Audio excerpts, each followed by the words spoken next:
Il gioco online è stato un'innovazione davvero epocale, ma il gioco cooperativo online è quello che più mi ha divertito negli anni. Per questo giochi come Left 4 Dead hanno regalato a me e amici alcuni dei momenti più spassosi mai affrontati in un videogioco multigiocatore. Peccato che la serie si sia interrotta dopo due grandiosi episodi, lasciando noi cacciatori di zombie virtuali a secco. Di giochi con mostre e schifezze assortite ce ne sono stati tanti, ma mai come la creatura di Turtle Rock Studios. Oggi però, dopo ben 12 anni dal lontano 2009, gli sviluppatori, grazie a Warner Bros. Games, sono tornati sui loro passi e dopo aver cambiato il nome per evitare pasticci legali, hanno tirato fuori dal cilindro Back 4 Blood, gioco che prende quanto c'era piaciuto un tempo, lo espande e lo rende attuale. Prima di continuare, se vi piacciono i nostri video, vi ricordiamo di iscrivervi al canale e di attivare la campanella per essere sempre aggiornati sui nostri contenuti. Il mondo è andato a scatafascio per colpa del verme del diavolo, un qualcosa che contagia le persone e nel caso più fortunato le trasforma in zombie. Ci sono poi i sopravvissuti che cercano di evitare il peggio e infine ci sono gli sterminatori, 8 personaggi di cui 4 da sbloccare che per motivi diversi hanno scelto di passare all'attacco grazie alla loro speciale immunità.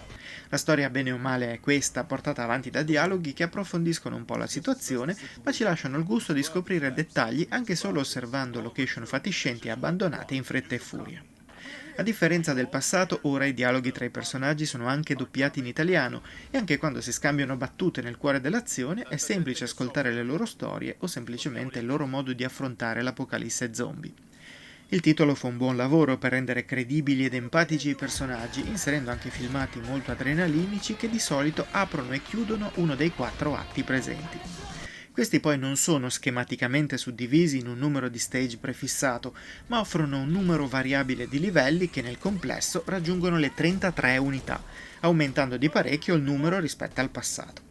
Va detto che alcuni stage sono più brevi e compatti, ma traggono forza dalle variabili che potremo incrociare lungo il cammino. Con una storia che fa solo da sfondo, il gameplay assume un ruolo di primo piano e per funzionare sceglie di essere semplice e immediato. Ogni mappa ha un punto di partenza e uno di arrivo. Nel mezzo ci sono tantissimi infestati semplici e un bel po' di infestati speciali. Arrivate in fondo e avrete superato lo stage sbloccando quello successivo. Le variabili però non mancano e Back 4 Blood fa di tutto per rendere diversa ogni singola partita. Intanto lo sterminatore che sceglierete avrà una sua dotazione iniziale che potrete poi cambiare, ma anche 2 bonus passivi, uno per se stesso e uno per la squadra. C'è chi ha più vigore e può scattare più a lungo, fornendo un bonus anche al team, c'è chi può portare più munizioni e chi ha più salute. Non mancano però casi più specifici, come chi può sentire le minacce prima degli altri e chi offre una vita extra a tutti. A queste variabili si aggiungono quelle relative alle carte che potrete mettere nel vostro mazzo e che sbloccherete giocando. Potrete portare con voi fino ad un massimo di 15 carte e ad ogni livello potrete sceglierne una extra dalle 5 che verranno scelte a caso.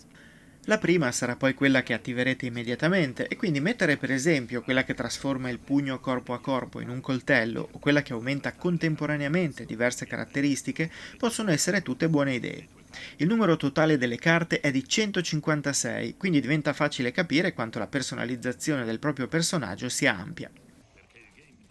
Non sarete però i soli ad avere delle carte da utilizzare, poiché Back 4 Blood si affida anche ad un game director virtuale che sceglie casualmente alcune carte corruzione prima di ogni vostra partita.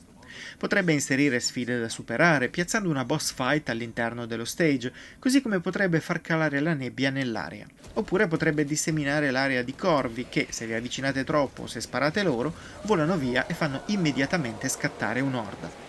Questi malus possono però portare vantaggi in termini di punti rifornimento, ossia la valuta con cui potrete sbloccare via via oggetti tra skin, emblemi e ovviamente carte per creare il vostro mazzo ideale. Infine non manca nemmeno la personalizzazione delle armi. In giro per le mappe troverete fucili, pistole, mitragliatrici e parecchie varianti a cui potrete applicare speciali accessori, anch'essi piazzati in scatole da aprire o in porte chiuse a chiave e sbloccabili solo con uno speciale kit. Sia le armi sia gli equipaggiamenti hanno un livello di rarità che fa salire il numero di stelline dell'arma, che solitamente parte da 5. Controllare questo numero è spesso più efficace di altri parametri, comunque visibili, e spinge quindi ad esplorare le mappe e a cambiare spesso l'equipaggiamento, almeno finché non si raggiunge un'arma con 50 o più stelline. Il posizionamento delle armi, la possibilità di trovare ora una granata, ora una benda per curarsi, così come gli armadieti del pronto soccorso che possono esserci o meno, sono tutte variabili che cambiano le situazioni, specie quando si sceglie di affrontare il gioco alle difficoltà più alte. Queste sono in tutto 3, ma vi assicuro che già alla prima ci saranno momenti davvero intensi. Iniziate tranquillamente da quella e poi una volta terminata la campagna, dalla durata di circa 20 ore, avrete un bel po' di carte per poter tentare la seconda. In un gioco dove si spara un sacco, il gunplay deve dimostrarsi più che valido e per fortuna questo aspetto non delude mai. Le armi hanno un giusto peso anche quando entrano in gioco le modifiche date dalle carte e ci si trova a far volare piombo ed esplosivi in men che non si dica. I colpi impattano con efficacia sui nemici, con quelli più tosti che danno anche parecchia soddisfazione quando si eliminano colpendo i loro punti deboli. Il numero delle loro varianti speciali è cresciuto e accanto a nuove leve come i picchiatori e gli stritolatori si affiancano anche mostri che sono richiami evidenti del passato.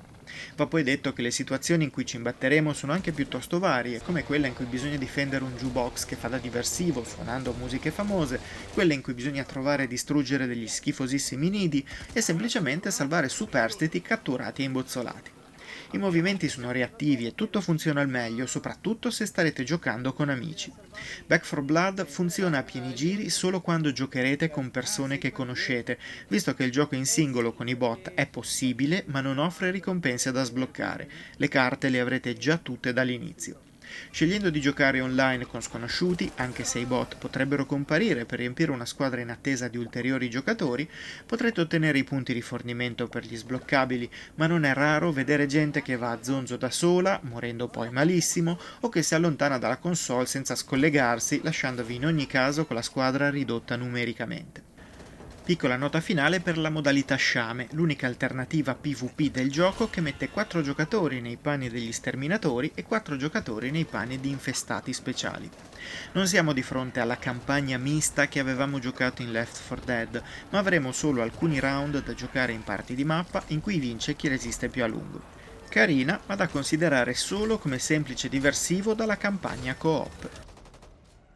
Abbiamo giocato Back 4 Blood su PC, Xbox Series X, Xbox One e PlayStation 5, testando l'efficacia del crossplay che garantisce a tutti i giocatori di divertirsi insieme anche da sistemi diversi.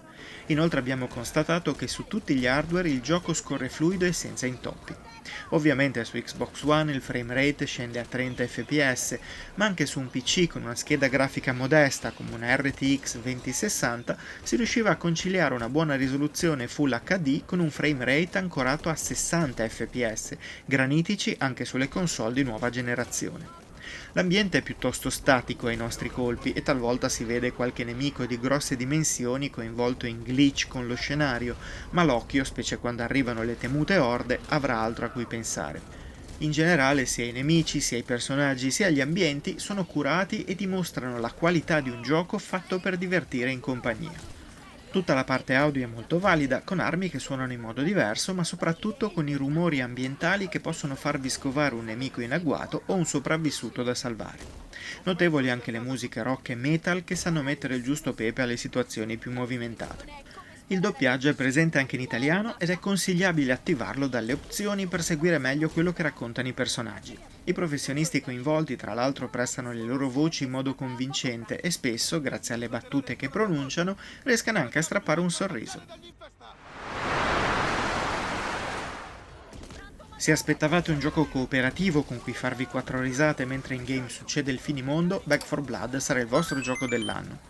Insieme ad un gruppo affiatato ci si può organizzare su quali potenziamenti comprare, dove andare, come dividersi le armi che si trovano, chi colpire e quando scappare.